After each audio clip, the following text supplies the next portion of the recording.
The teacup shatters as Mrs. Pemberton's body falls to the floor. Miss Marple, who was reaching for the sugar, immediately notices two crucial details: the smell of bitter almonds and the fact that the killer is still in the room, observing everyone's reactions. A shrill scream comes from the doorway. Young Beatrice, the new waitress at the lilac and lace tea room, drops her tray of currant scones. Chairs squeak. Gasps are heard. Mrs. Pemberton's husband rushes forward, but slips on spilt tea and crashes into a table leg. Miss Marple doesn't move. Her eyes are fixed on the china saucer still spinning on the floor. The poisoning was swift, clean, ruthless. "Close the door," he says brusquely, to no one in particular, but the order cuts through the panic. No one leaves. 2 seconds later, another scream. From the kitchen. Miss Marple's cardigan flaps as she turns and passes the astonished villagers. In the narrow corridor, a second body lies slumped against the dumbwaiter. Lenora Davis, the tea shop's bookkeeper. Blood trickles from her nose. Her skin is pale blue. Without hesitation, 2 victims, Miss Marple mutters to herself. Different methods, same intention. Someone's hitting the nail on the head. A tall man in a tweed coat walks to the back door and bumps into Miss Marple. She grabs his wrist with surprising strength. "Are you going somewhere?" He hesitates. "Number just fresh air." "That's enough," she replies, narrowing her eyes. "Stay inside. The killer isn't finished." Behind them, a low moan. Mrs. Pemberton's body shudders. She's not dead. Not yet. "Call doctor Morley and Inspector Cray," Miss Marple tells Beatrice, who freezes. "And tell them to come armed. We're dealing with someone who's cunning and not afraid to strike again in public." 3 minutes since the first death. 2 victims, and everyone is still trapped inside the building. From behind the counter, Miss Marple takes out a cloth napkin and begins to mop up the spilt almond tea, her expression unreadable. But she's already cataloguing the glances, the sweat on the vicar's forehead, the ink stain on the lawyer's sleeve, and the fact that the cupboard behind the counter, one that's always locked, is ajar. She moves towards them. "Don't touch that," a voice shouts. It's Mrs. Harrogate, the magistrate's widow, suddenly pale and wide-eyed. "Then perhaps you would like to explain why a locked cupboard was opened during a double murder." Miss Marple's voice is gentle but firm. Mrs. Harrogate hesitates. "No, I don't know. It wasn't open when I arrived. It houses staff belongings. That's certainly not—" "Then explain why there are 2 identical cups inside. Both have chipped handles. Both are still hot." A loud crash behind them. The tall man in tweed runs again, this time not toward the door, but toward the stairs. He runs up them at full speed, taking them 3 at a time. "Stop him!" Miss Marple barks, but no one rushes. She's already moving. The stairs creak under his rapid ascent. Upstairs, an empty hallway and the door to the manager's office ajar. He enters. Empty. Number, it's not empty. The window is open. The wind tugs at the lace curtains. On the sill, scuff marks. A drop of blood. He doesn't look out the window. Instead, he stares at the glass case in the corner. It has 2 independent locks. One has been forced open. Inside, a small red tin, one of those used for mints or sewing needles. Miss Marple opens it. It is empty except for a single strip of paper. 1 word, scribbled in frantic ink. Next. Behind her, something creaks. She turns, slowly and deliberately. The killer is there, masked, with gloves, holding a wire club between his fists. She grabs the chair and swings it, not to hit him, but to knock the oil lamp off the desk. Flames leap. The killer curses and staggers back. Miss Marple pushes the chair again, this time toward the window, shouting, "He's up here!" He's in the office. But the masked figure is already gone and retreating down the other staircase. Smoke rises to the ceiling. Voices are heard shouting downstairs. Miss Marple approaches the cupboard again, now certain. It wasn't just tea. It was about who drank from which cup and why those two specific people had been selected. The killer had access to locked compartments.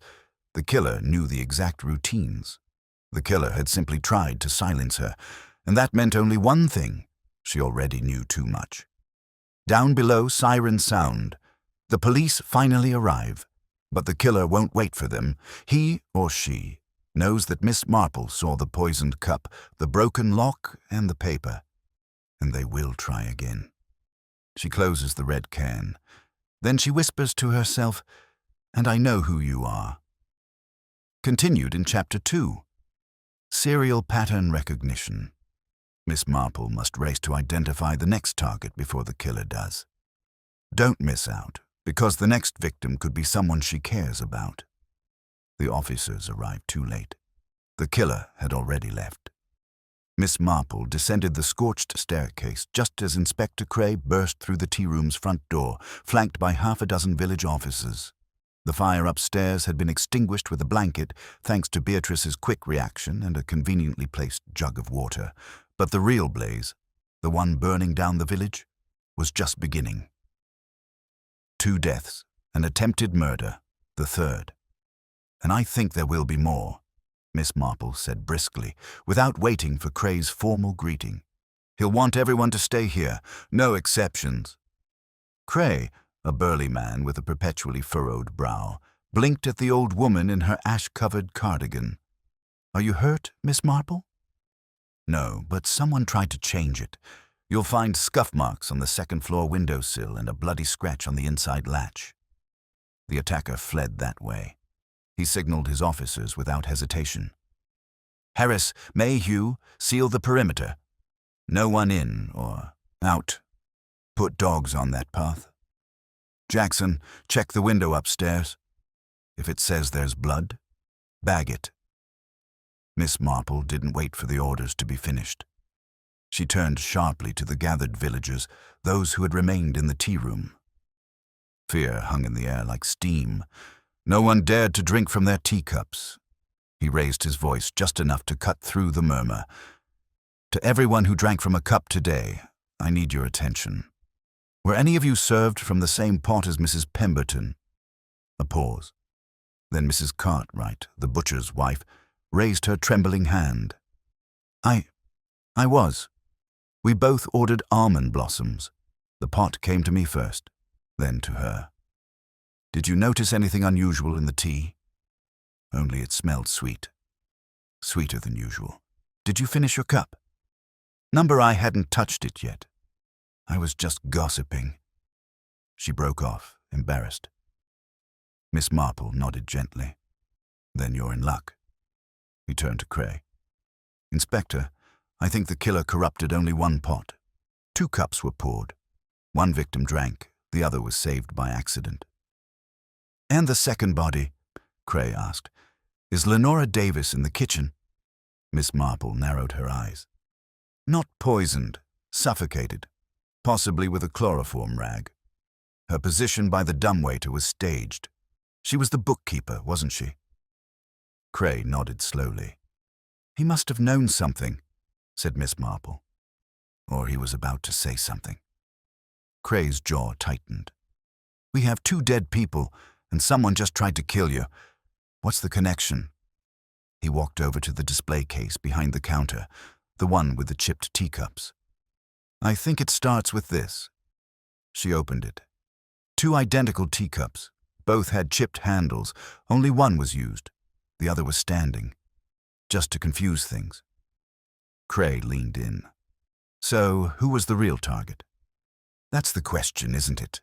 Miss Marple whispered.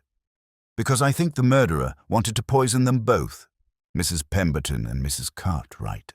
2 women, both are on the same parish fundraising committee, both on the local library restoration board, both wives of men are currently locked in a legal dispute over a piece of land along the riverbank." Cray's eyes widened. "Do you think this is land?" "I think it's about revenge," he replied. "It's methodical, personal, and the killer selects his targets with precision." Cray tapped his notepad. We'll need to interview every board member, every committee chair, every legal contact you've dealt with in the last month." "There's no time for that," Miss Marple said sharply. "We must warn the next targets." The next... Whoever did this already tried again. They were here, in the room, and escaped just a few minutes ago. They left this behind. He handed Cray a strip of red paper. The word "next" stared at them in piercing ink. "Oh my God," Cray muttered. Miss Marple turned to Beatrice. "Has anyone left in the last hour? Anyone at all?" Beatrice shook her head. Just Mr. Crick, the piano tuner. He said he had a headache and slipped before the fire. I didn't even see him leave." "Mr. Crick?" Miss Marple repeated. "He's not on any committee, but he's known for collecting antique locks.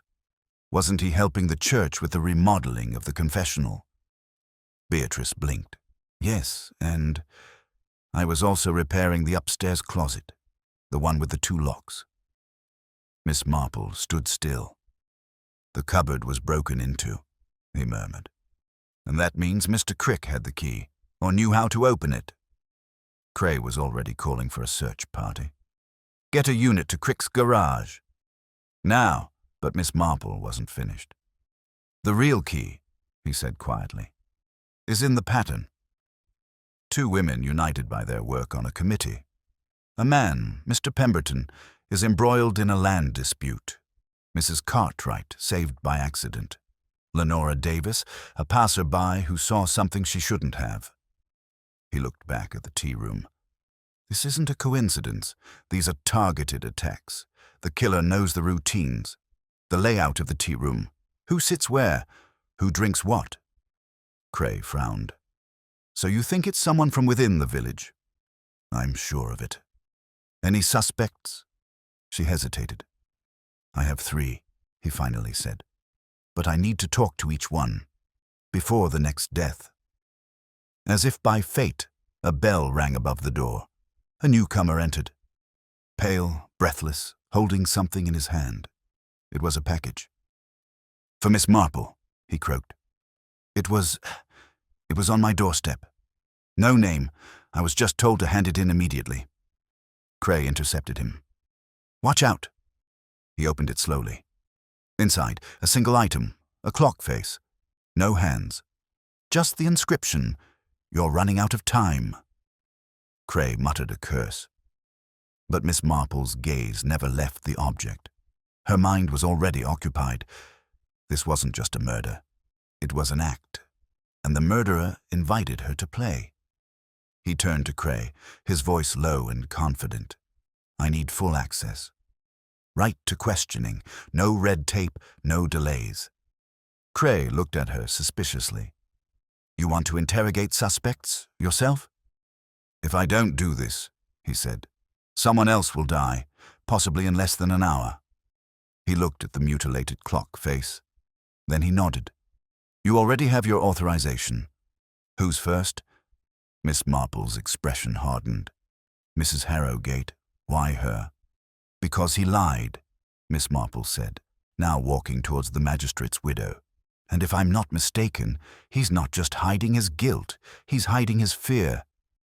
Behind them, the door creaked in the wind, and somewhere in the village, the killer circled his next name. Continued in Chapter 3. Miss Marple's target, where the hunter becomes the hunted, and Miss Marple discovers she's not just solving the murders, she's also involved in them. The room they gave her at the station was barely big enough to walk around in, but Miss Marple didn't need space, just time. And time, as the faceless clock had reminded, her was running out fast. Mrs. Harrogate sat opposite her, wrapped in a brown wool coat despite the heat.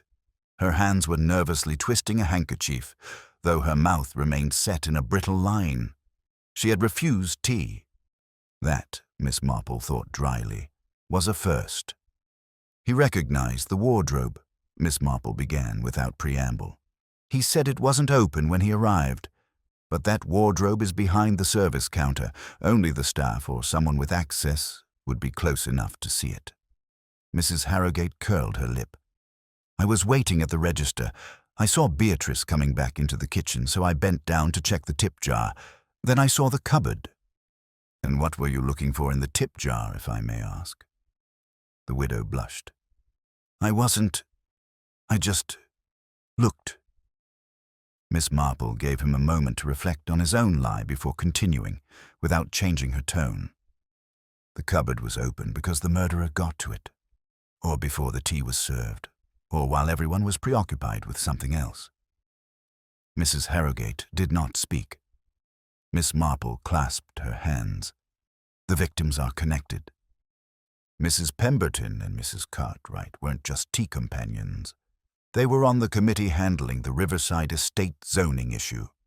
Lenora Davis, the accountant, had access to the committee's finances. And you, Mrs. Harrogate, as the wife of a former magistrate, still influence those decisions. You were present for all the important matters. The woman's face was pale. I didn't kill anyone, he snapped. But you know who did it. A long silence. Then a whisper, I think I could. Miss Marple leaned forward. Tell me. Mrs. Harrogate looked around as if the walls themselves were listening. There was a man. He came to the village meetings. He always sat in the back. He said little. He just watched. His name was Crandall, I think. Henry Crandall. He asked too many questions about the ruins of the old chapel at the edge of the estate. He claimed to be a historian, but I saw him in the shop. Twice. Near the cabinet. Miss Marple's voice was gentle. And you reported this? The woman stared at her lap. Number I didn't want to get involved. My husband's reputation. His silence cost lives, said Miss Marple, standing up. If this man is who I think he is, he's not a historian, he's a saboteur, and he's creating a pattern of distraction. She opened the door to the station corridor. Cray was already there. She's not the murderer, Miss Marple said, walking past us. But she's given him the tools. We have to find Henry Crandall. Now, Cray nodded sadly. I've already checked the land records. There's no Henry Crandall in town. But someone is using that alias, said Miss Marple. Check any property sales, inheritance disputes, or recent grant applications related to the chapel ruins. Cray turned to his agent. Do it. Full sweep. Miss Marple headed for the exit. Cray called after her. Where are you going? To the chapel, he said. If the killer wants time, he'll hide it there. The ruins of the chapel crouched like a broken rib cage at the edge of the estate, overgrown, damp, and long forgotten. The iron gate creaked as Miss Marple pushed against it. The sound was absorbed by the thick woods surrounding the property. He walked carefully through the tangled grass and entered the stone shed. The rain had darkened the ground almost to black. To the right, a crow flapped its wings from a broken window, and then the movement. She froze. A shadow passed behind the ruins of the altar. Who's there? He called in a firm voice. Nothing. Then a man stepped forward. Medium height, dark coat, gloves, serene face. Too serene. I think you were looking for me, he said. Miss Marple didn't blink. Henry Crandall, or whatever your name is. He smiled slightly. I'd rather not say. You killed 2 people, almost 3, he shrugged. Justice, some would say. So that? He tilted his head. Do you think this is about land and zoning disputes? Do you think it's just old tea ladies fighting over titles? She didn't say anything. It's not that, he said. It's about the cabinet. Miss Marple frowned. The cabinet with 2 locks, he asked. He nodded. Inside was a letter, dated 1962, from a man named Reverend Asher. Confessing to a crime, he buried it under church property. If the town had developed the land, the secret would have gotten out. And someone paid you to stop him? He asked. He took a step forward. Unpaid. Promised. That land holds more than bones. There are ledgers, records, hidden beneath the chapel's foundation. What do they prove? He smiled again. that this lovely town isn't what it seems, that its beloved citizens, the magistrates, the doctors, the committee heads, were part of something very dark, decades ago. Miss Marple kept her voice calm. So you killed their wives? I made them pay, not with money, with pain. And now? He took a small knife out of his pocket. Now I erase the only person who managed to trace it all back to me. Miss Marple took a step back, but his voice remained firm. You miscalculated, he said. I already sent you a message before I came. The guards will arrive any moment. He sneered. No, they won't. I jammed the signal before you even got through the door. You're on your own. He lunged, but she was already moving. She threw her purse, not to stop him, but to blind him. Then she ducked behind a pillar, just as her sword sliced through the air where she had been. He followed him, but found nothing. Silence. Then, You're clever, Miss Marple, he exclaimed, but you're old and slow. A noise behind him. He turned around, and he found the base of the stone altar cracking beneath his feet. She had driven him to weakness. It collapsed. It fell, crashing through the rot-softened ground and into the crawl space below, landing with a thud and a howl. Miss Marple appeared above him, panting. Did you want what's buried? He said. You can have it. Cray and the police arrived less than a minute later. They lifted him up, scratched him, and left him stunned. Inside the hole were bone fragments, old, buried, and authentic. Miss Marple remained silent throughout all this. So what now? Cray asked. He looked back at the hole, then at the faceless watch he still had in his pocket. Now, he said quietly, we'll find out who else knew about this. Because the killer didn't work alone, and the real rot in the village was deeper than anyone had imagined.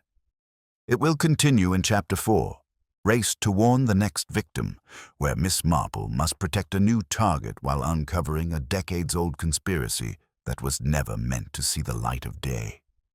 More than just bones were found in the chapel's access space. Wrapped in rubber and wedged under a fallen support beam, the officers recovered a bundle of fragile documents, yellowed by the passage of time, some half-dissolved by age and humidity, but many remained legible. Miss Marple stood beside Inspector Cray as the pages were carefully unfolded on the police station table. Parish books, committee minutes, receipts, and a name repeated over and over again, always signed at the bottom of disbursements, land leases, and special adjustments. E. Bartram. Cray exhaled. Bartram, Edward Bartram, his Councilman Bartram's father. More than that, Miss Marple murmured. He chaired the town planning board. He oversaw dozens of land allocations, including the one next to the old chapel, just after a tenant mysteriously disappeared. She touched a handwritten line. Private agreement, paid in full. Entrance closed. Cray's eyes darkened. They buried him, didn't they? They buried the body, they buried the truth, they buried the motive under a century of committee paperwork. Miss Marple did not speak. He was looking at a hastily scribbled, barely legible note in the margin. Cupboard 2. Same key. Keep locked until safe. She stepped back. There's a second closet. Cray looked confused. Another one in the chapel? No, she said. The first one was in the tea room, but this note refers to a second one, and I think it's in the only place no one has thought to look. He waited. She spoke in a low voice. The vicarage. Reverend Philip Tremaine didn't appreciate being interrupted at dinner, especially by Miss Marple, who, he felt, had a rather inaccurate understanding of his boundaries. Nevertheless, he gave her a forced smile and led her into his study. A second cabinet, he repeated, rubbing his temples. Miss Marple, I assure you there's no secret of parish conspiracy hidden under my cassocks. She gave him a sweet but firm look. Do you mind if I check? He hesitated. Then he gestured vaguely toward the back wall. Come in. The study was an orderly space. Books, neatly placed on the shelves, a grandfather clock, and an old walnut cabinet placed under the window. Blocked. Miss Marple reached into her bag and pulled out something Reverend Tremaine hadn't expected. A key. Specifically, one taken from the chapel's access space, a duplicate of the one used in the tea shop's bar cabinet. Tremaine's face lost color. "Now," said Miss Marple gently, "will you do the honors, or would you rather open it yourself?" He didn't answer. She inserted the key. It turned with a solid click. Inside, on top of an old bound ledger, was a file marked Confidential 1963. And below, a list, 5 names, 4 were crossed out. The 5th, M.L. Cartwright. Miss Marple's heart froze. Cray had mentioned that Mrs. Cartwright had gone home after the incident, too shaken up to stay. She had been one of the lucky ones, narrowly escaping death when the poisoned tea passed her lips, but not down her throat. Now, his name was the last one left uncrossed. "She's next," Miss Marple whispered, "and this time the killer won't fail." When they arrived at the Cartwright home, twilight had turned into night. Miss Marple got out of the car as Cray's agents scattered into the hedges. But something was already wrong. The door was ajar. The front door creaked open at the touch. "Mrs. Cartwright," Miss Marple called. "It's Miss Marple. Are you—" A clash from within. She ran. The living room was empty. A broken teacup lay on the carpet. In the kitchen, a kettle was whistling, which had long since run dry, and then a stifled scream. Upper floor. Miss Marple didn't hesitate. Her legs may have aged, but fear had given them new speed. He reached the landing as Mrs. Cartwright staggered out of her bedroom, blood on her blouse and a hand clutching her shoulder. "He's here. He came in through the window." "Where?" Miss Marple asked. But she already knew. A shadow moved at the end of the hall. He dashed toward the guest room, just in time to see a figure disappear through the open dormer window and down the ivy-covered trellis. Miss Marple picked up the candlestick that was on the bedside table and threw it. The shot hit the fleeing square in the back, causing him to fall onto the flower bed below. Cray and 2 officers arrived a moment later, guns drawn and breathing heavily. "I got it!" one shouted. Miss Marple descended more slowly. They lifted the man up. No, Henry Crandall. Someone else. Someone older, paler, with watery eyes and a shock of white hair. Miss Marple's voice was ice. "Edward Bartram," he said. The man did not deny it. "I warned you," he croaked. "I warned you to leave it buried. The past is poisonous." Miss Marple stared at him. "You killed to keep secrets that belong to the dead." "I killed to protect the living," he shouted. "They don't know what we found. They don't know what we did to keep it from spreading." She leaned forward with a very sharp expression. "Then tell me." Her voice dropped to a whisper. "A school, on church grounds, funded under false names. Children were brought from the cities. No records, just missing. One escaped." He spoke. Reverend Asher silenced him. Miss Marple swallowed hard. "So you buried the records?" Bartram looked away, and agreed never to speak of it again. "And the others?" he asked. "Mrs. Pemberton, Lenora Davis. Did they threaten that silence?" He nodded. "Davis found a ledger. Mrs. Pemberton funded an investigation. Crandall, he was supposed to track any leaks, control them, but he forgot the rules. He got sloppy. You tried to kill me." He looked at her. "You should never have been part of this." Miss Marple's voice was soft. "But I am. Now."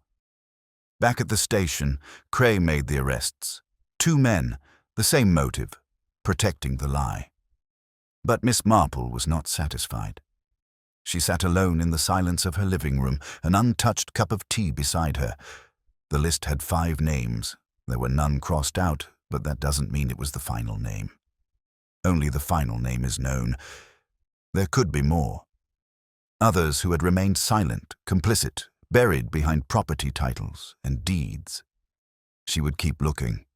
The killer had struck from the shadows of bureaucracy, but she survived, and she had remembered every name. Continued in Chapter 5.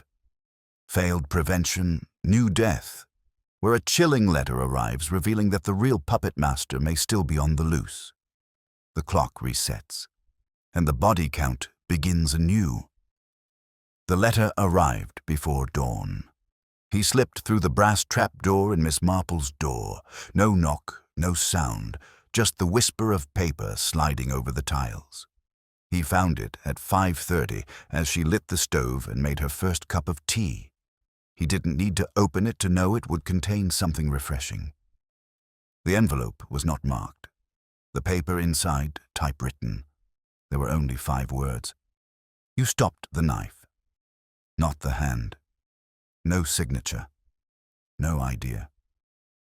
Miss Marple stood still for a moment as the steam from the kettle rose in curls beside her. Then he folded the letter and put it in his cardigan pocket. The game, it seemed, was not over. At the station, Inspector Cray was less poetic in his interpretation. "It's a threat," he growled, stuffing the letter into an evidence bag. "Bartram's friends, or Crandall's. They want to scare you." Miss Marple shook her head. "It's not a threat, Inspector. It's a warning, which suggests the writer might not be on the murderer's side." Cray stared at her. "Are you saying we have a second informant?" "Or a witness," she replied. "Someone who wants to help but can't do so openly." He sighed, already exhausted. "We have Bartram in jail. Crandall has gone silent. The rest of the members of the 60s committee are either dead or drinking soup in nursing homes. Where do we start?" He handed the letter back. The phrase, "the knife, not the hand," is a metaphor. Someone else has been directing these attacks. Crandall was the executioner. Bartram helped clean up. But the one who orchestrated it, that's it. He's still at large. Cray frowned. "So we need to know. What's next?" Miss Marple did not hesitate. "There will be another death. Very soon." He arrived before noon. The news arrived via bicycle messenger, a doctor. Ezra Litchfield had been found dead in his office. There were no signs of a struggle. There were no marks on the body. Except one. A thin red line drawn in lipstick on the mirror behind her desk. Regret. Cray was already putting on his coat when Miss Marple stopped him. "Take me with you." He opened his mouth to argue, but something in her eyes silenced him. Dr. Litchfield's office was tidy, too tidy.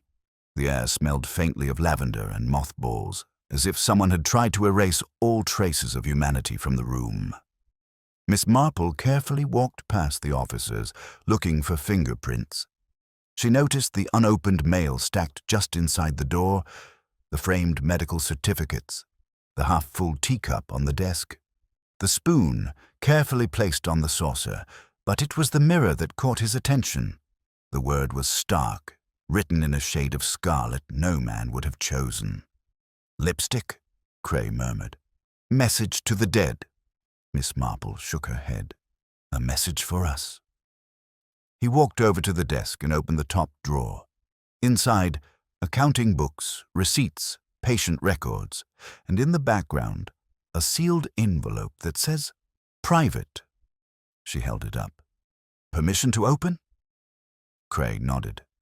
Inside was a single sheet of paper and a photograph. The photo showed 5 men standing in front of the old chapel. Reverend Asher, Edward Bartram, Henry Crandall, and 2 others. One was undeniably younger, but recognizable. Dr. Ezra Litchfield. Miss Marple read the note aloud. "I thought I could bury him with the others."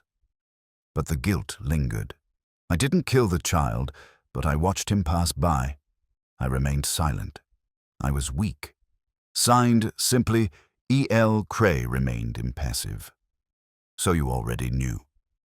Miss Marple nodded, or feared it enough to confess it to him. "But why now?" Cray asked. "Why not years ago?" Miss Marple looked at the photograph again.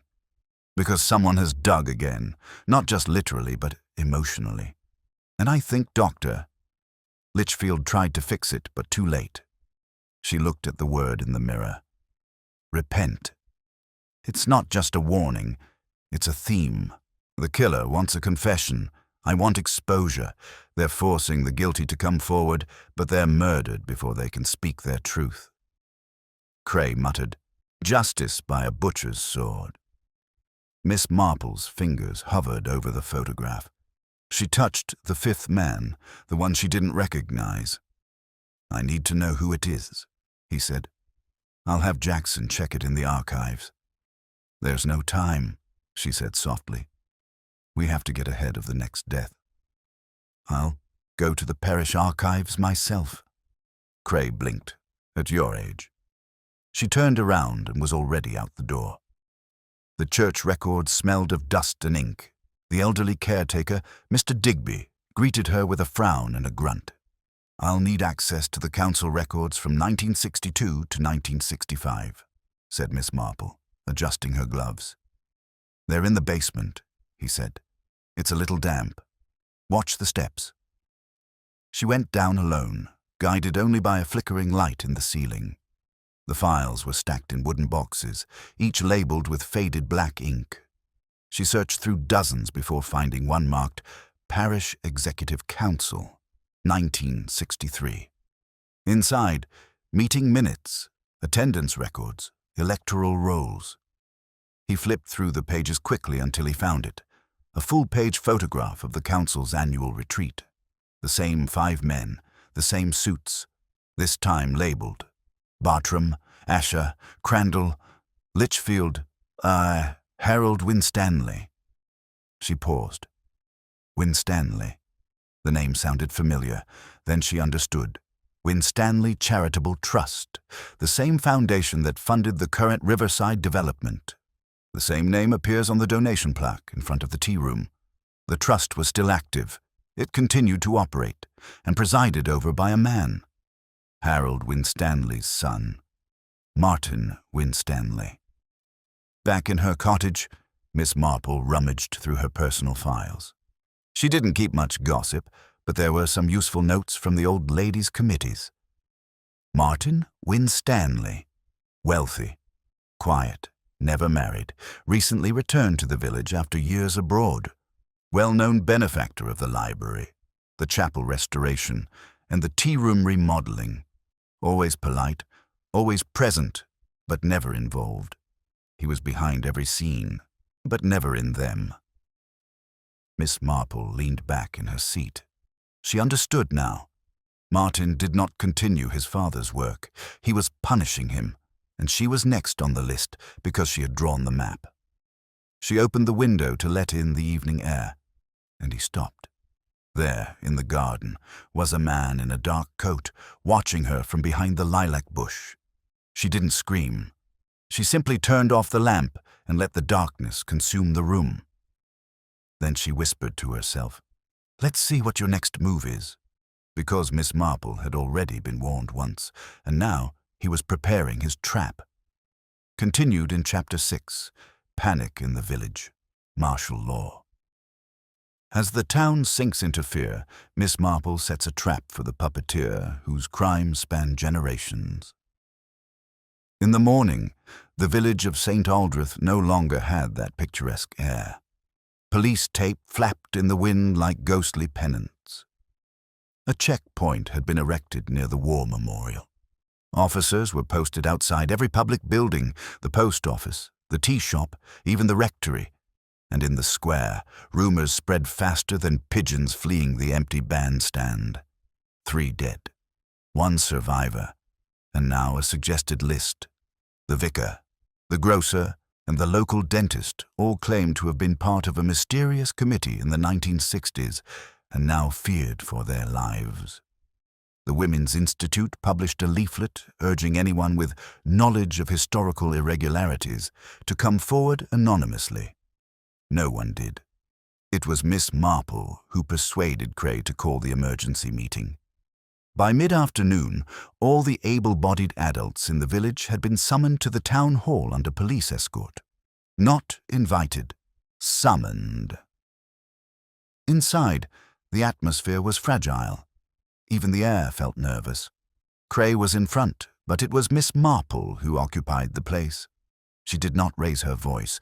She didn't need to do it. "Someone among us has taken it upon themselves to avenge old sins," he said calmly. "But the murders are no longer directed at those responsible. Now they are directed at anyone who might know, who might speak, or who might simply be secretly occupying a place." Eyes rolled, feet shifted. A ripple of unease spread across the floor. Miss Marple continued. "There's a pattern, yes, but not just in the names. In the message, the lipstick, the word repent. The focus isn't just on silence, but on spectacle. The killer doesn't just want to eliminate the threats. He wants to shame them." A voice called out from behind. "Who's next?" Cray stepped forward. "That's what we came to find out. We've identified those associated with the Winstanley Trust. If anyone worked with Martin Winstanley or his father on projects in the village between 1962 and 1965, please come forward." Dead silence. Then a man stood up, bald, nervous, wearing a brown cardigan with a coffee stain on the cuff. "Timothy Green," he said. I was an administrative assistant. I just helped copy the minutes." Miss Marple turned slowly to him. "Did you notice anything unusual during those minutes? Anything that seemed odd or incomplete?" Green swallowed. "Yes, there were meetings that weren't recorded, names mentioned that weren't on the ballots, cash donations that didn't match the bank records. I didn't say anything. I was only 19. He looked down. "I thought I was doing the right thing." Miss Marple's gaze softened. "I think so. But there's someone else who isn't." Cray approached the edge of the platform. "Timothy Green, you're under surveillance until further notice. If you think he might be a target, come forward now." 2 more did. The rest just sat there, afraid to say too much or too little. Outside, the town square had become a military zone. Barricades. Search teams. The last time something like this had happened was during the war, and even then, the panic had been less visible. Miss Marple watched it all from her place near the fountain. The smell of wet stone and police boots filled the air. Cray joined her. "This is spiraling." "It's designed for that," she replied. "Fear is the killer's ally. I have placed officers in all the homes linked to the committee." "That won't be enough." Cray looked at her. She kept her voice low. "This isn't a killer who strikes out of passion. This is someone with a plan, a timeline, a message to deliver." He frowned. "Then we have to find the next date." "No," she said. "We need to bait him." That evening, Miss Marple hosted a tea party. It was a bold move. 12 guests, all former members of the Winstanley Trust, the Riverbank Restoration Project, or the late Reverend Asher's Chapel Committee. The same people who might have once given the green light to buried secrets and who could now be next. He placed it in the hall of the old rectory, right next to the cemetery. Nobody wanted to attend. Anyway, everyone came. Miss Marple greeted them with hot tea, biscuits, and a needle-sharp smile. "Don't worry," she said. "All the cups are from my personal collection. I polished them myself. They don't have a bitter almond aftertaste, I promise." That provoked nervous laughter. Just enough. The guests drank and watched. It wasn't a meeting. It was a confrontation. Miss Marple let the tension subside. Then she spoke. "There's something I didn't share at the town meeting," he said lightly. "Something from the chapel basement. It's not just bones. A box." Cray, stationed near the fireplace, blinked at her. This was new. The guests leaned forward. "In that box," he continued, "was a diary. Not Reverend Asher's, but one of the victims. A running record of what they knew, what they feared, Now everyone was listening. He mentioned names, he said. Some crossed out, others circled, and one marked with a star. Just one. She left that hanging in the air. Some eyes opened, others paled. Miss Marple took a sip of tea. Then he said in a very low voice, "The person who has been behind all this is in this room." Cray almost dropped his teacup. There were gasps and scraped chairs. A woman stood up. "This is outrageous," another man muttered. "Is this some kind of trap?" Miss Marple smiled. "Yes, indeed." The door swung open. 2 officers entered, dragging a man between them. No, Martin Winstanley. Someone else. Timothy Green. He was bleeding from a head wound. His shirt was torn, and his glasses were hanging from one ear. "He tried to flee," the officer said. "He attacked the officer guarding him." Everyone froze. Miss Marple stood up slowly. "I'm afraid Mr. Green was not the victim he claimed to be."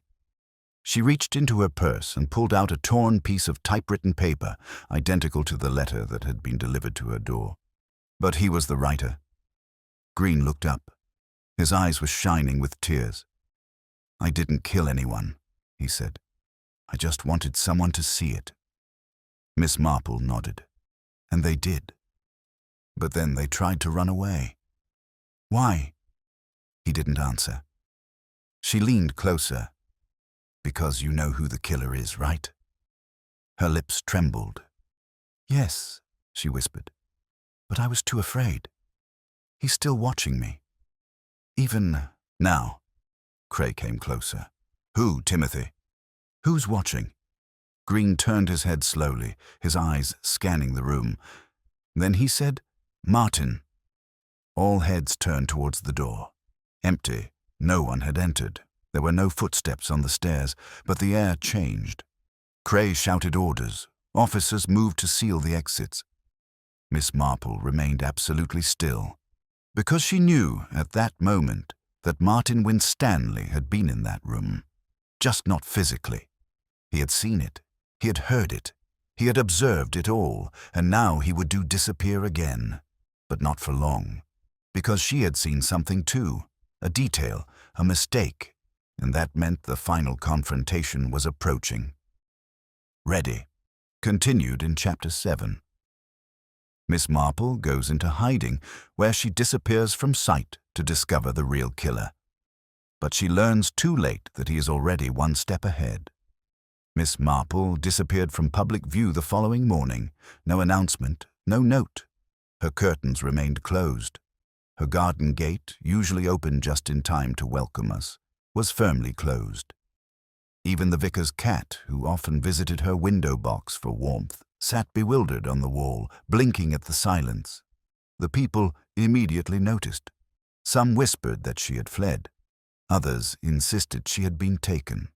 A woman at the bakery claimed to have seen a figure dressed in grey, escorting her to a black car around midnight. Inspector Cray knew better. She had told him her plan before disappearing, in a low, precise voice, over a simple scone and half a cup of mild Darjeeling the night before. "If I remain visible, he'll hesitate," he'd said. "But if I disappear, he'll grow bolder. He'll reveal himself." Cray wasn't comfortable with that, but she was right. Martin Winstanley, her invisible adversary, was a man who operated in the shadows. He had to be brought out into the open, not by force, but with opportunity. So Miss Marple had gone into hiding. Literally. She spent the morning hidden in the boiler room beneath the old St. Aldrich School, a cramped chamber filled with rusty pipes and smelling of long-extinguished coal smoke. It wasn't comfortable, but it was perfect. No one used the room anymore, since the school switched to electric heating in 1978. Cray had arranged a quiet luncheon to be served through the concierge's door. Only 2 trusted agents knew she was there, even though they had been instructed not to speak to her unless absolutely necessary. Miss Marple, sitting on a low wooden box, wrapped in a shawl, pored over the documents recovered from the chapel cellar and the vicarage's second cabinet. A pattern was beginning to emerge. She scribbled on the edge of a torn parish register.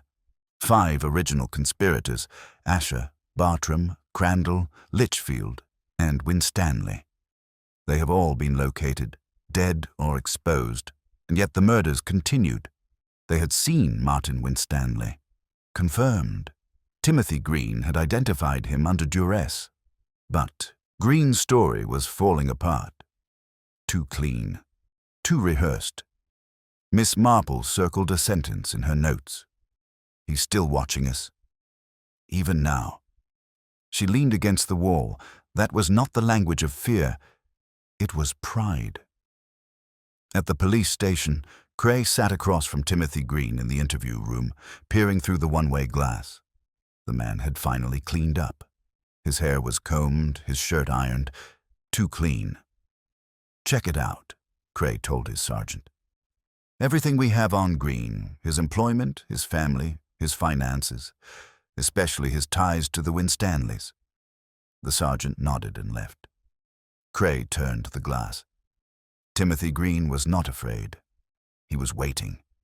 That's when everything clicked. Green had not been Winstanley's victim. He was their spokesman. Back in the boiler room, Miss Marple took the last piece out of her bag, a small envelope she hadn't shown Cray. She'd found it hidden among the pages of an old hymnal in the rectory. This topic was not addressed. Inside, there was a single photograph. Her, taken from a distance, from her living room window. At night, she watched him for a long time. Not with fear, but with something much more dangerous. Clarity. Then he folded the photo, put it in his coat pocket, and stood up from the box. The trap had been set. Now it was time to make him jump. She emerged just before dusk. The schoolyard was deserted. She walked slowly, letting the darkness envelop her like a second shawl. She didn't go home. She didn't go to the station. She went to the one place she knew Winstanley would never expect her to return. The tea shop. Lilac and Lace had had its blinds closed since the double murder, the lace curtains drawn, the scent of tragedy still lingering in the woodwork. But Miss Marple had a key. Beatrice, the young chambermaid, had given it to her the day after the first murder. Just in case. He entered and moved through the dark store with a calm and slow pace. Each object told a story: the cupboard, the chipped cups, the red can. But what she needed wasn't there. It was underneath. He knelt behind the counter, lifted the edge of the rug, and pulled out the floorboard he'd noticed during his initial investigation.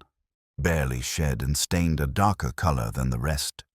There was a narrow space below. Inside, a box. New, metal. She took it out and dusted it off. It wasn't closed. Inside there were photographs, dozens of them, all taken within the last month. Everyone who was connected to the old committee. Watching, waiting, planning. And at the bottom of the box, one last photo. A group photo, dated 2 months ago, taken at the reopening of the Riverside Library. Behind, barely visible, was Martin Winstanley. But it was the figure at her side that took Miss Marple's breath away. No Crandall, no Bartram, not even Timothy Green. Beatrice, the waitress, always there, always looking. Invisible, a simple vista. The bell above the tea shop. Doctor rang. Miss Marple turned around. Beatrice stood in the doorway, her raincoat buttoned up, her hair tied back, and her expression calm. "I was wondering how long it would take," he said. Miss Marple slowly straightened. "You were his apprentice." Beatrice walked in and closed the door. She's not your apprentice. She's your daughter." Miss Marple blinked. Beatrice nodded. "Martin Winstanley was my father. He never claimed me, of course. But I knew. I pieced it together years ago. The family, silence, the evasions. The money had suddenly stopped. He abandoned my mother and buried the truth." His voice turned cold. "So I buried it." Miss Marple narrowed her eyes. "Did you kill him?" "In Switzerland," Beatrice said. "Where was he hiding?" quietly. No one here knew he was gone. He took a step forward. But the job wasn't done. The others were still here, still smiling, still pretending. So I came back. I took a job. I waited. "And Green?" Miss Marple asked. A pawn, recruited out of fear. He'd never even met Martin. I gave him the photo. I told him what to say. He played his role perfectly. She took something out of her coat pocket. A syringe. "Don't move." Miss Marple didn't do it. His voice sounded calm. "You killed 3 people." Beatrice's hand shook. "I gave them a chance to confess. Pemberton, Davis, Litchfield. Everyone was warned. Everyone kept quiet." "They'll catch you," Miss Marple said quietly. "I don't care," Beatrice whispered. So, the lights came on. Cray emerged from the back hallway, his revolver raised. "That's enough." 2 officers approached from both sides. Beatrice did not resist. She looked at Miss Marple, and he smiled. "I thought it would be harder to catch you." Miss Marple nodded sadly. "You remind me of myself if I had chosen the darker path." Beatrice said nothing as the officers led her away. Cray came over. "Are you okay?" Miss Marple exhaled. "Yes, although I'll never have tea here again." He looked at the box. "Is it finished?" She shook her head. "There is a name that has not yet been found." He frowned. "Who?" She handed him the photograph from the library. "Look carefully." Her eyes scanned him. Then I froze. Because there, in the reflection of the window behind the group, a man with a camera, looking, smiling. Inspector Cray looked at the photograph for 10 seconds before saying a word. "That's impossible." Miss Marple didn't reply.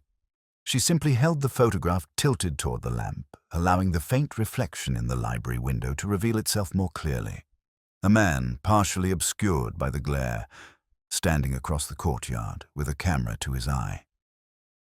"It's not impossible," he said quietly.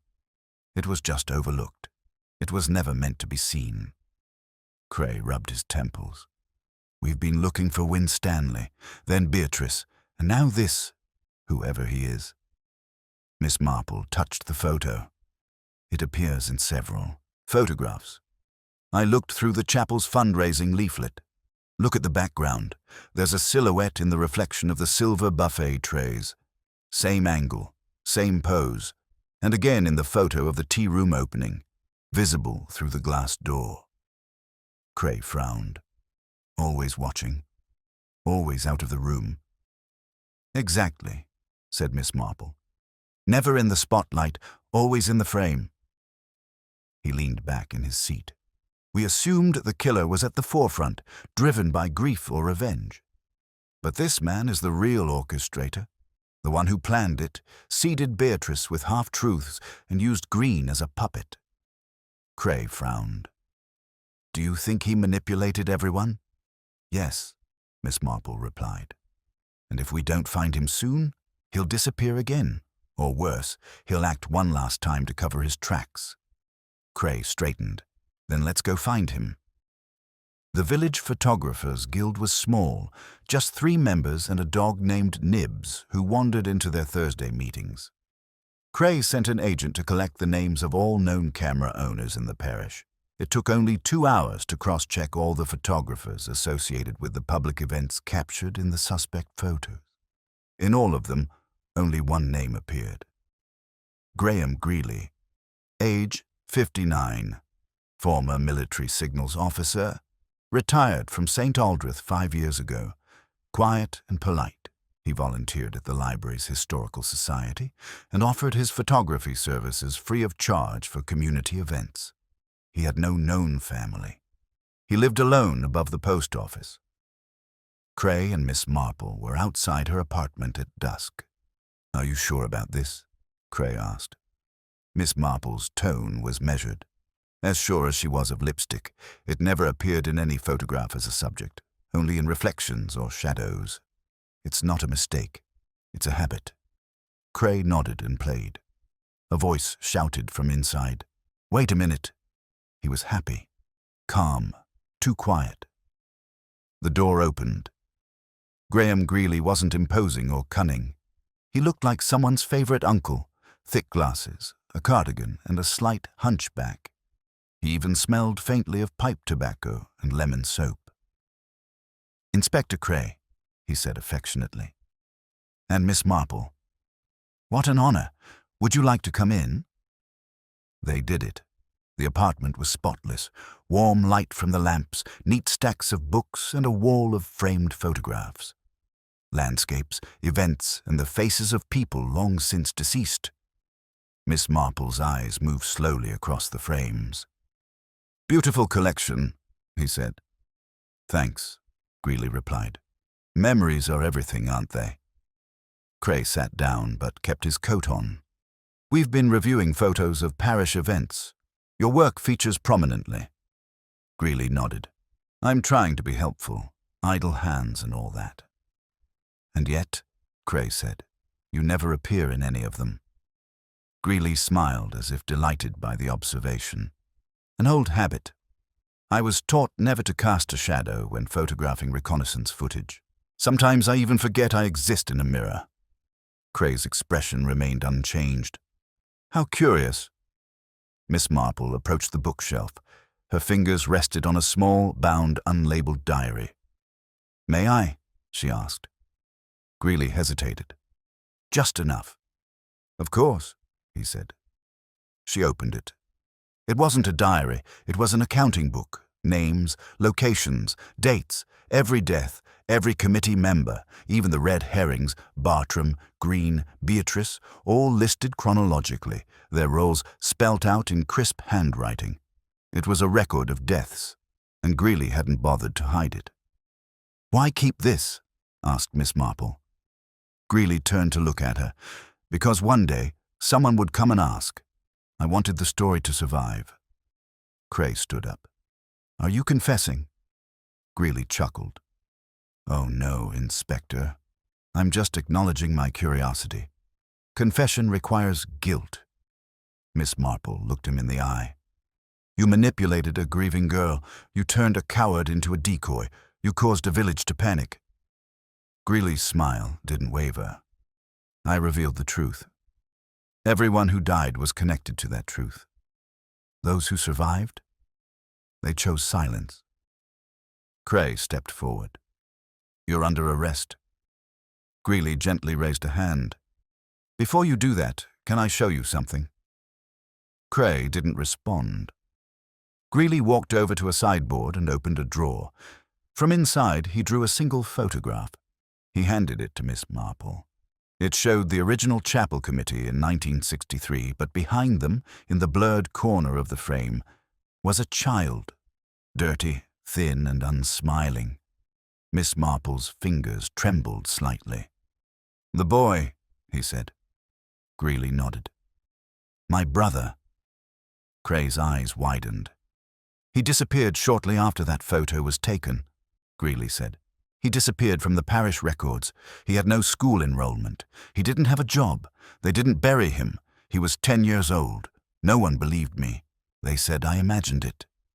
His voice had no emotion, just a cold memory. "So I joined the Signal Corps. I learned to hide, to watch, to plan." Miss Marple whispered, "You created a daughter for Winstanley." "I made a vessel," Greeley said. "Beatrice didn't know the whole story, just enough to believe her part. I molded the rest." "And Green?" Cray asked. "A man willing to confess to anything that made him feel important. He was perfect." Cray's voice lowered. "And the deaths?" Greeley looked out the window. They were programmed. Efficient, calm, until Miss Marple broke the rhythm. Miss Marple held her gaze. "What now? Another death?"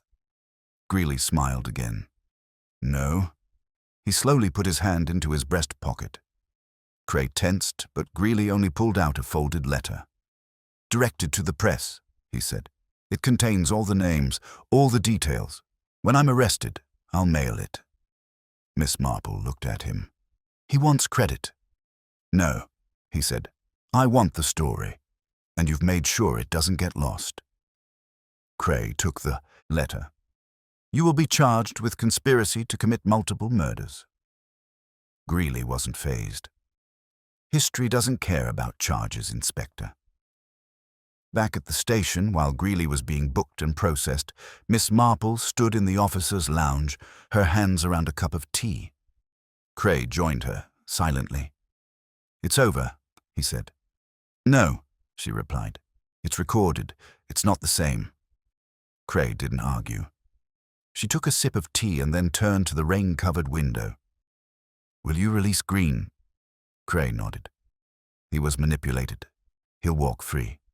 And Beatrice? He will face a tribunal, but with leniency. Miss Marple gave a soft sigh. Cray looked at her. Will you come back to town? He misses you. He smiled slightly. I think I'll wait until the tea shop reopens. Maybe start a new garden, something quiet. He nodded. Then he added in a low voice, but not too quiet. Not anymore. Because in a town where secrets had fermented like poison for half a century, silence would never again be mistaken for safety.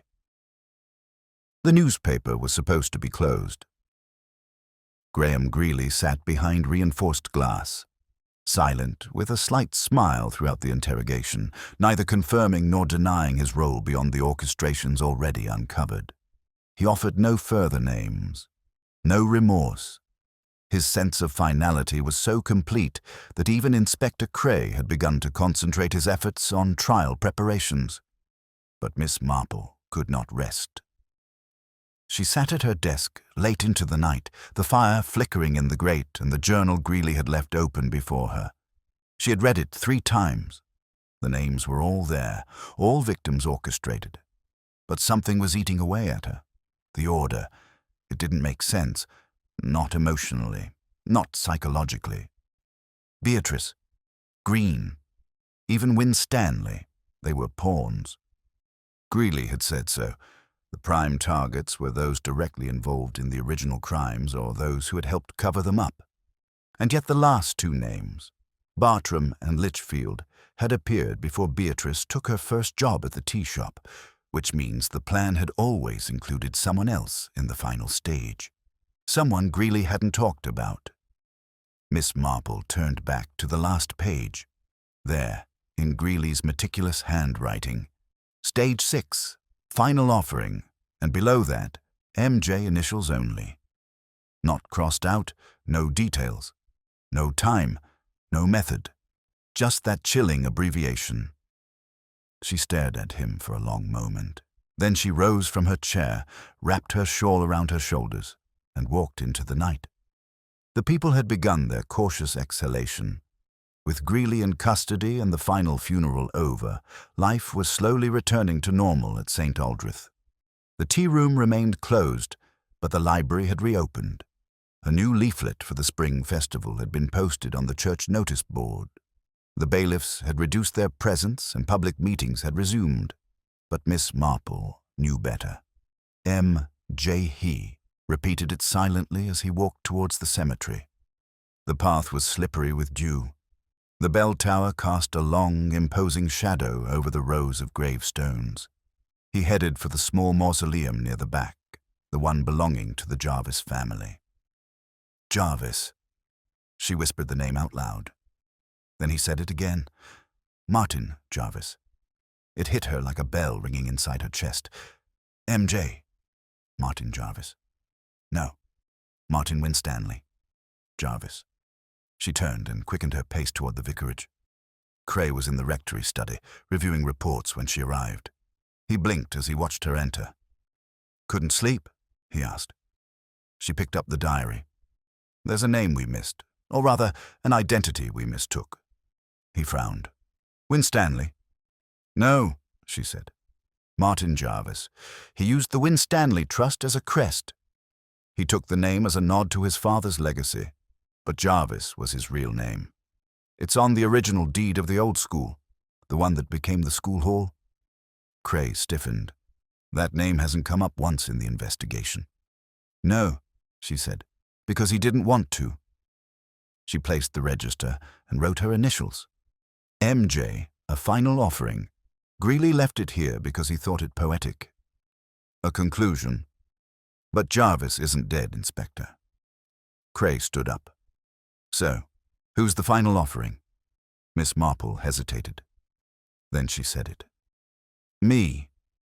By dawn, the vicarage had become a fortress. There were police officers posted on every corner. Cray insisted that Miss Marple stay inside. She agreed, then discreetly opened the pantry window and stepped out wearing a headscarf and a small gardening spade under her shawl. She didn't go far. Just 2 doors down was the old social hall. It had been a school, then a knitting club, and later a warehouse for the town festivals. No one used it anymore, except someone had done it. The back door was ajar. He walked in slowly, letting the smell of damp stone and forgotten wood welcome him. Sunlight filtered through the warped glass, illuminating rows of dusty chairs and boxes of bunting. But the back wall had changed. The old blackboard had been removed. Instead, photographs. Dozens, held with brass studs and string. Every victim, every suspect, every person who had contact with the original committee. In the center, underlined 3 times, Jane Marple. She took a step forward. Her own face watched her from a dozen angles, through bus windows, over teacups, beside flower beds. Someone had been watching her far longer than she realized, and then he heard it, the creaking of a floorboard behind her. She turned around. Martin Jarvis was there, holding a knife. He was nothing like his public self. Gone was the careful, studious man seen at council meetings. Gone were the bow tie and notebook. This version wore a gardening jacket and mud-covered boots. His hair was disheveled. His eyes were wide open. "You weren't supposed to last this long," he said. Miss Marple said nothing. He came closer. "You were supposed to solve just enough to bring them closure, to calm the people, but not to find me." "I wasn't looking for you," he replied calmly. "I was following the pain." Jarvis shuddered. "My father built this town," he said. "He built it quietly, with hush money and hidden files. I tried to fix it. Greeley gave me the map." "But you changed it," she said. He smiled. "I raised it." He lunged, but she had been prepared. The paddle of her shawl hit her wrist with a crack, and the knife fell to the floor. She didn't scream. She stepped back and took a small brass whistle out of her pocket. Within seconds, an officer burst through the door, followed by Cray and 2 other officers. Jarvis didn't fight. He just knelt on the floor, breathing heavily and staring at Miss Marple. "You were always the end," he said. Cray put the handcuffs on her wrists. "And now," said Miss Marple in a low voice, "the curtain falls." That night, the diary was sealed as evidence, along with the photographs and the knife. Jarvis was charged with conspiracy, attempted murder, and aiding and abetting 3 previous murders. His confession ran to 7 pages. It included diagrams, timelines, and alternate endings. Cray sat down at Miss Marple's kitchen table, unbuttoning his collar. "You set him up," he said, "just like you set Greeley up." "I just stopped hiding," he replied. "That was it." He shook his head. "There's no one left. It's everyone." Miss Marple did not reply immediately. She took a sip of tea, then put it down carefully. "I hope so," she said. But he kept the palette at his side just in case. Because in towns like St. Aldrich, evil rarely dies. Just change the names. The town slept, but Miss Marple did not. A week had passed since Martin Jarvis had been handcuffed. The official story had solidified.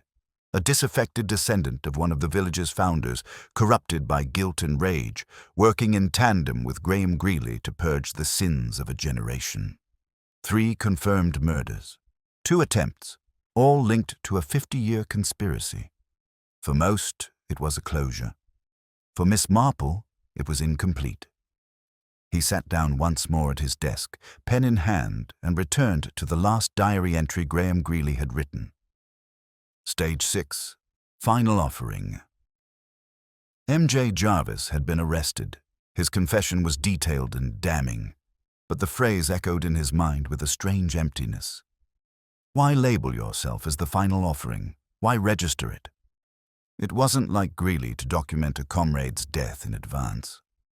No, Greeley was cold, but precise. He used initials when he wanted to anonymize, not glorify, and he never misattributed credit. Unless I hadn't been writing about Martin Jarvis at all. Miss Marple squinted.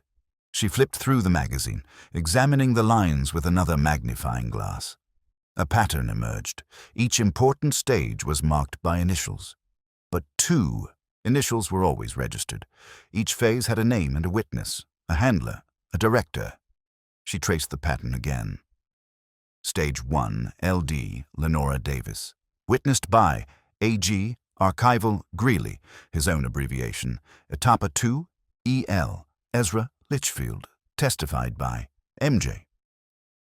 She stopped. There it was. Greeley did not record Jarvis as the victim. He registered him as an observer, which meant there was one more final offering, still no name, still breathing. He pushed away from the desk and quickly went to his bookshelf, pulling out the parish registers again. He found the page he needed. Margaret Jocelyn, also MJ, one of the few surviving members of the 1963 Riverbank Oversight Committee. Miss Marple had met her once, an elegant and reclusive widow in her 80s, living in a modest cottage at the end of Broomfield Lane. She hadn't attended a single village function in over a decade. Committee reports listed her as a non-voting advisory presence, someone who merely took minutes and organized agendas. But Miss Marple had learned that minutes are where secrets are hidden. She wrapped the shawl around her shoulders and walked into the night. Margaret Jocelyn's cottage was covered in ivy, and its windows glowed with a soft amber light. A birdcage hung just inside the front door, empty now, but still gently swaying, as if someone had disturbed it. Miss Marple called once. Again. The door opened. Margaret stood there, her hair coiled in silver curls, her gaze sharper than her age allowed. Her voice, when arrived, it was no surprise. "I was wondering how long it would take you." Miss Marple entered without waiting for an invitation. "You knew they would come for you," he said. Margaret didn't deny it. "I knew they would try." The living room was filled with warmth, bookshelves, rugs, and the scent of lavender. But the fireplace remained unlit, and a solitary envelope waited on the tea table. Miss Marple nodded in that direction. "Your confession?" "It's not mine," Margaret said. "It's Martin Jarvis's. A version he wrote for me. Insurance." Miss Marple sat opposite her. "Greeley kept records. You know that." "Yes," Margaret said. "He thought he was a historian, but Martin was theatrical. He wanted me to be the final chapter, a kind of moral punctuation mark. But you weren't." Margaret's smile was weak. "Because I refused to die for him." Miss Marple cocked her head. "Were you part of the original cover-up?" "No," Margaret said sharply. "I swear, it took minutes. I passed paperwork. I wasn't present when the decisions were made." "But you didn't say anything." "No," she whispered. "I was 21. My father was the rector. I was engaged to Asher's nephew. I thought if I kept quiet, it would go away." Miss Marple reached into her bag and pulled out a small piece of parchment, an original meeting note she'd retrieved from the cellar. Margaret's name was on it. Not once, but 5 times. "You didn't keep quiet," Miss Marple said. "You were the one recording, but you also edited the minutes." Margaret's eyes did not move. "You eliminated names," she nodded, "to protect the innocent, or to protect you." There was a long pause. Then Margaret said, "I wasn't afraid for myself. I was afraid of what the truth might do to her, to the church, to the town, to the people who still had to live here. Miss Marple leaned forward. And now, Margaret looked at the envelope. I'm ready for the truth. They walked together to the station. Margaret turned the letter over. Cray took it with a solemn gesture. She didn't ask for mercy, just privacy. As the officers led her to a back room, Cray turned to Miss Marple. Do you think she orchestrated it all? No, she said, but she set the stage.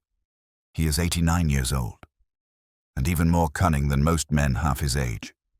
He shook his head. So that's it? Miss Marple hesitated.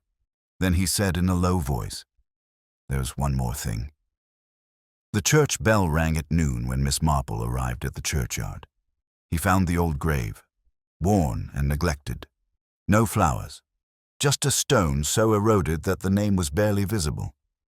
She bent down to brush away the moss. Thomas Greeley.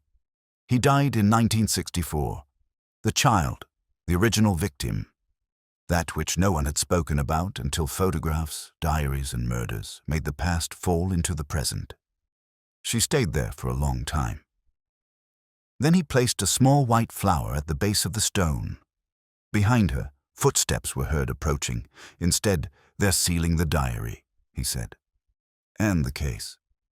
She nodded. Do you think we caught everyone? No, she said, but we've already caught enough. He joined her in silence.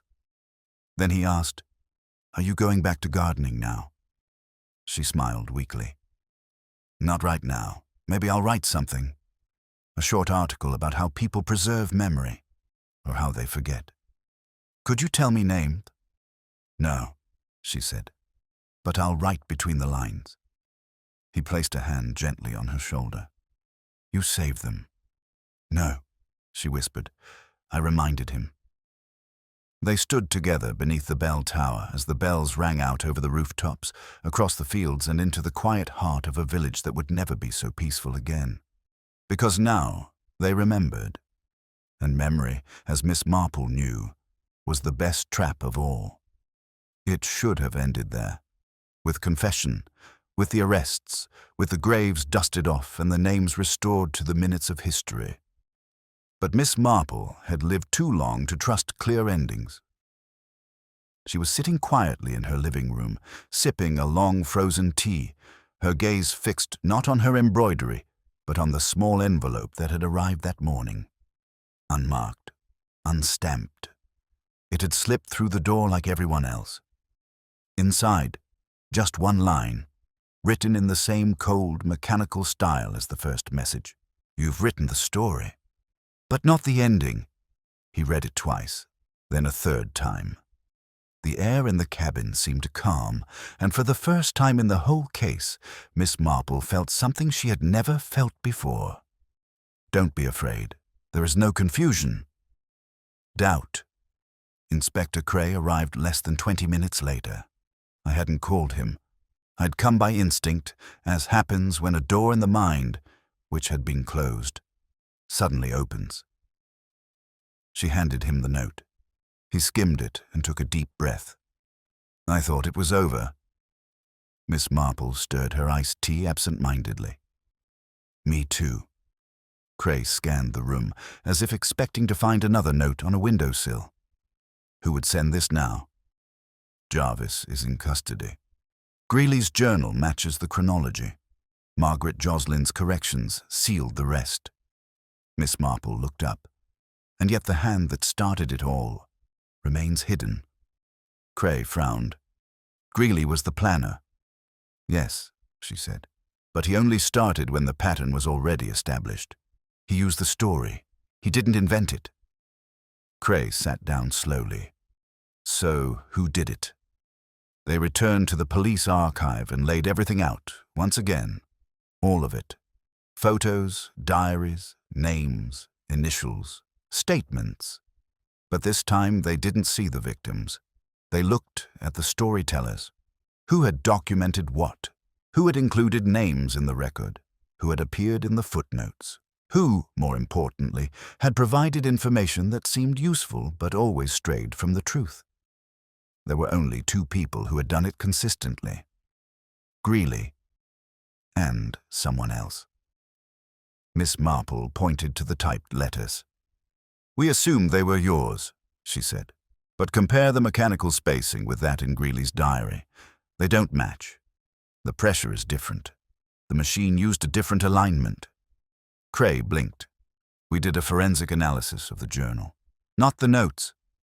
She nodded. "Because we assumed they both came from the same hand." "But they didn't." "No," said Miss Marple, "which means someone else knew every move and directed it." They started again at the post office. "Who handled these deliveries?" Cray asked. Mr. Templeton, the senior clerk, frowned. "Oh, it's mostly young Ronald these days. He took over last fall. Good kid. Keeps to himself." Miss Marple's mind flashed. Ronald. I'd only seen him once. Delivering a package during the initial chaos. Helmet askew, eyes wide open, forgettable as the background elements always were. Too forgettable. "Can I see your work history?" he asked. Templeton agreed. Cray read aloud. "Ronald James Greeley. Nephew of Graham Greeley. His mother is deceased. Lives above the printing house." Miss Marple's stomach sank. "It's not a pawn," he whispered. "It's a legacy." They arrived at the printing press just after sunset. The building was dark, its windows stained with soot from decades of ink. A single light flickered upstairs. Cray gestured to his agents to flank the door. Miss Marple raised her hand. "Don't shout. He'll vanish if he thinks he's cornered." They moved in silence. The apartment above was unlocked. Inside, the floorboards creaked underfoot. Old typewriters, stacked like relics, lined the walls. Sheets of paper scattered across the desk. And in the center, Ronald. He sat cross-legged on the floor and calmly threaded a roll of paper into a miniature typewriter. He didn't seem surprised. "You found me," he said. Miss Marple stepped forward. "Your uncle planted the idea," he said. "But you carried it out." Ronald nodded. "He wanted them to be displayed. I wanted them to be remembered." Cray's voice was strained. "You murdered—" "No," Ronald interrupted. "I didn't lay a finger on anyone. I watched. I recorded. I preserved what was lost." Miss Marple tilted her head. "Why do you send me the letters?" Ronald smiled slightly. "You were the only one who saw the pattern, the only one who respected the story. I wanted to see if you'd finish it." Miss Marple's voice was gentle. "What if I hadn't?" He turned the handle of the typewriter. A blank sheet of paper came out. "Then I would have written the ending myself." Cray stepped forward. "Where's the gun in the Litchfield case?" Ronald pointed at the wall. A box was open, revealing lipstick tubes, gloves, and empty bottles. Tools, not weapons. "You see," Ronald said. "I was never the killer, just the editor." Miss Marple looked at the paper on her desk. "I wrote on it, 'Truth is not what is remembered. It is what is recorded.'" She exhaled. "Why Margaret Joslin?" Ronald's gaze darkened. "Because she was the original editor. She deleted the story. I restored it." Cray gently handcuffed him. "You'll be charged with conspiracy and obstruction." Ronald did not resist. He just looked at Miss Marple. "You wrote a better ending than I could have written," he said. She didn't answer. As he was led away, she sat at her desk and looked around the room. She saw the obsession, the delirium, the desire for historical justice transformed into control. And at that moment, he realized something chilling. She hadn't solved any mysteries. She had inspired his final chapter. Later that night, back at home, Miss Marple wrote a letter. Not to the press, not to the police, for herself. She began. "In stories like these, we tell ourselves we're the force of order against chaos. But in reality, we're just gardeners. We cut the weeds, never knowing which root harbors the poison." He folded the letter, sealed it in an envelope, and placed it on the mantelpiece.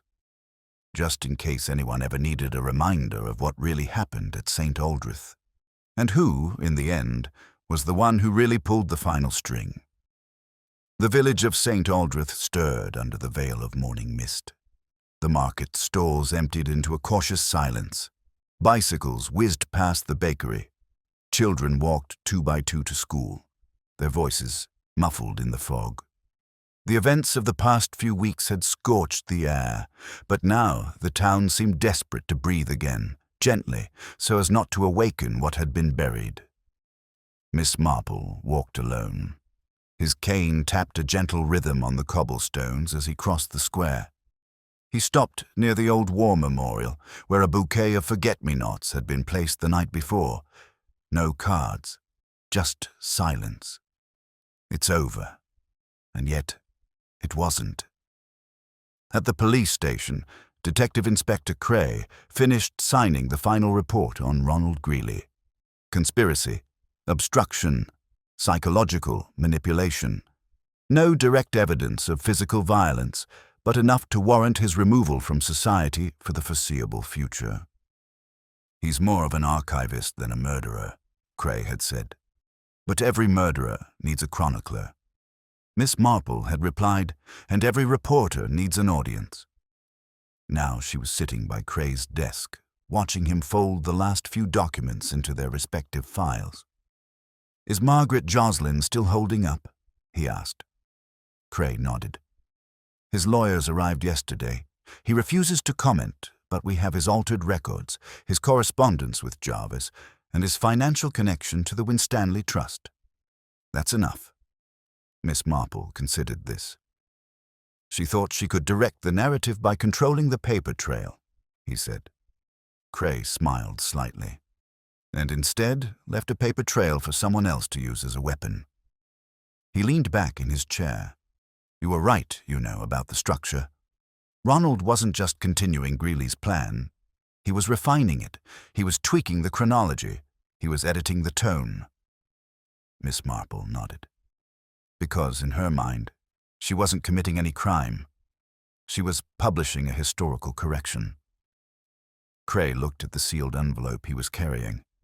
"That?" She handed it to him. The last letter. It arrived this morning. He opened it carefully. Inside there was a single page, typewritten, no address, no greeting. "You've done your part, Miss Marple, and I thank you for it. The story is complete. You may rest." Cray exhaled. He's watching from somewhere. Still. "No," said Miss Marple. "He's retiring. Publishers rarely stay after a book is printed." That afternoon, the last pieces were in place. Beatrice Winstanley, released and placed under psychiatric care, her charges reduced in exchange for her testimony.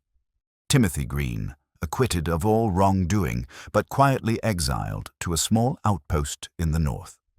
Margaret Joslin, accused, awaiting trial. Martin Jarvis was moved to a secure facility, his mind wearing thin by the day. And Ronald Greeley, now silenced but still whispering through the archives he built. But there was still one task left to be done. Miss Marple returned to the tea-house. Lilac and lace had been cleaned, repainted, and reopened under new ownership. The wardrobe had been replaced. The tablecloths were new. Even the wallpaper had been replaced. But one thing remained the same, the aroma of Earl Grey tea and the soft murmur of conversation. She sat at her usual table. Alone. A waitress approached. It wasn't Beatrice. It was a girl from the next town over, smiling radiantly, unaware of the ghosts lurking. "Cream or lemon, ma'am?" "Lemon, thank you." She accepted the cup and stirred it once. Then she reached into her bag and placed a folded piece of paper on the saucer. It was the last page of Greeley's diary, he who has no names, no initials, just a title. Enigma. He left it there, untouched, while he sipped his tea. Outside, Inspector Cray watched from across the street. He did not enter. I didn't need it. Both agreed. The people had to start over, not from silence, but from memory. He looked around, the bakery, the library, the flowery garden by the chapel. He thought of the boy whose death had been lost in the records, of the girl used as a knife, of the man who forged history from the shadows, of the woman who saw through it all with only observation and instinct, and he thought about the people, what had survived, what it still held. That afternoon, Miss Marple was in her garden, pruning the rosebush she had ignored for weeks. He was wearing his oldest gloves and humming softly. Behind her, the sky darkened. The case was closed. The mystery was solved. But a part of her would always remain alert to the off-rhythm steps, the uneven detail, the missing page in the file. She wasn't a detective, not with credentials or prior appointment. She was a witness, to tell the truth, to the pain, to the silent betrayals of everyday life. And although the killer had been caught and the story corrected, she knew one thing with absolute certainty. There would be another cabinet. There would always be another cabinet, because human nature did not change, only their containers. He plucked a rose, cut the thorn from the stem, and carefully put it in his pocket. Then he turned back to the house. Tomorrow he will write. He will rest tonight.